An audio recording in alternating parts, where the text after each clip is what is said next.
Kur ir kaip reikia tepti maskuoklį, kad sukurtumėt veido liftingo, veido pakelimo operacijos efektą. Drogė yra Catrice šitas maskuoklis. Jį naudoja profesionalios visažistės. Visas tiktokas eina iš proto dėl šito maskuoklio. True Skin. Turi 2 atspalvius. Naudosiu 010 Cool Cashmere.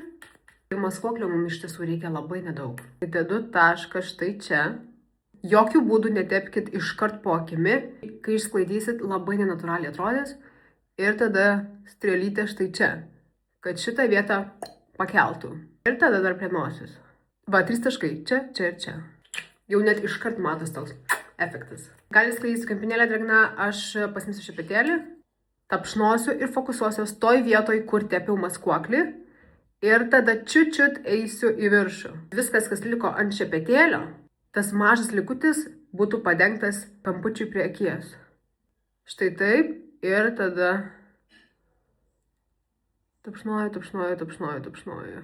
Ir viską sulieju į bendrą visumą. Pažiūrėkit. Taip turi atrodyti jūsų maskuoklis. Tuoj pabaigsiu makiažą ir parodysiu galutinį rezultatą.